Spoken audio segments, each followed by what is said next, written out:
Hi everybody, this is Alchemist2 and I'm back again with another book review.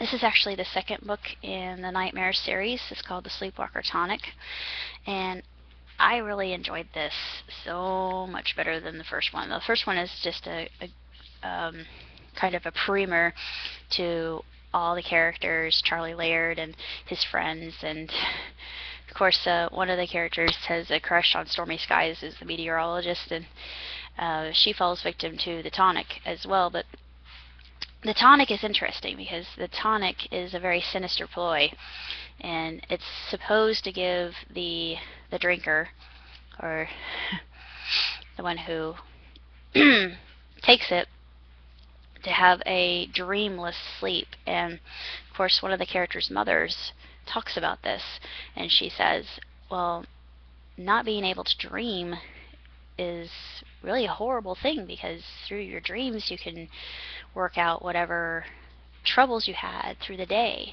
And nightmares, they're things that we fear, but they can't hurt you and they're not real. And of course this is really explained quite a bit in the whole series in and of itself, and it explains the difference between being fearless and being brave.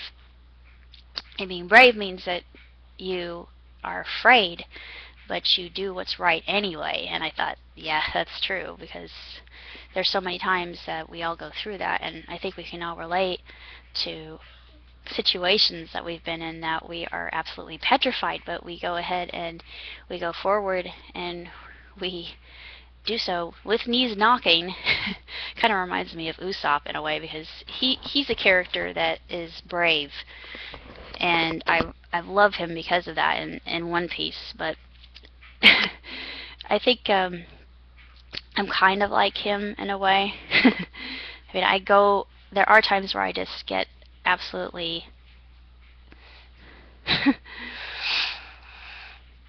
yellow-bellied about a situation. I think, oh my god, I don't know if I can do. It's like anything new. I think, I don't know if I want to do this. I don't know anything, but I'm going to mess up. And I think, okay, calm down. Just breathe.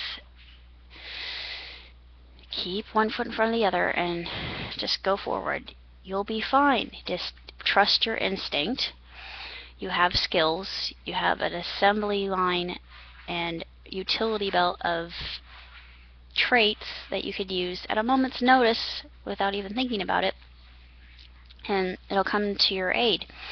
And it's like the friends in the book, they use their innovative abilities, their induction and deduction, to figure out why this is actually happening, and it's mysterious. And that's what I really like about this book, where they figure out who's really behind the tonic in and of itself, and why Orville Falls in the dream realm is starting to fade. And it's absolutely sensational. It's just so well written, and it's also got a fair amount of creepiness in it too. It's not like Stephen King, terrifying, but it's creepy and eerie and unsettling, and that's why I like Nightmares so much. It's just such fun to read. It's very entertaining, and the illustrations are beautiful.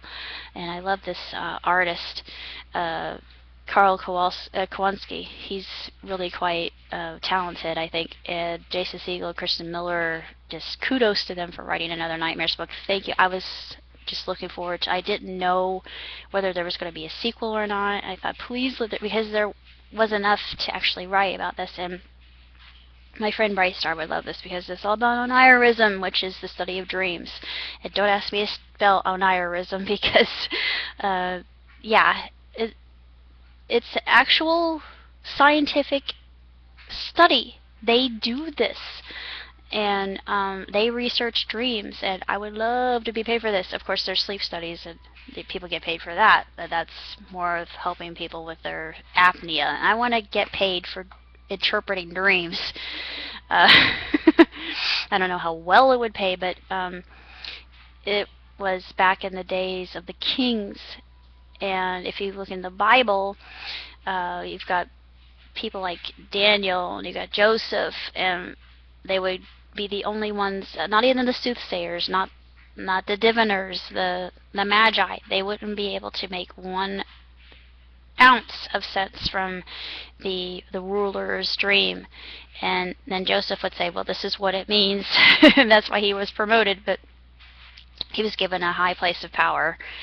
But I can relate because, like Joseph, I am a dreamer as well. I have very many dreams, a lot of them vivid. Lucid dreams, I've had tons of lucid dreams in color. I think I'm one of the rare individuals that can lay claim to that, but that's why I write so much, because a lot of what I see in my dreams I write down, and maybe one of these days I can get something published. But this is a woefully short book, and nicely enough they have an addendum at the very last page. It's so funny. Just when Charlie Laird thought it was safe to go to sleep, nightmares strike again.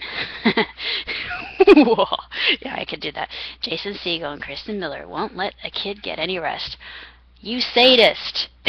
Look for book 3 in the Nightmare series, The Lost Lullaby. I love that title, The Lost Lullaby. It just, oh, I adore it. I can't wait. Why do I have to wait till fall of 2016? Why? I want it now. I want to read it now. But I've got other books to keep me busy. I haven't read 15 Minutes, but that's the next book I'm going to read by Paulo Coelho, another Paulo book, which I really enjoy.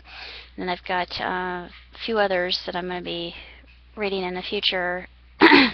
But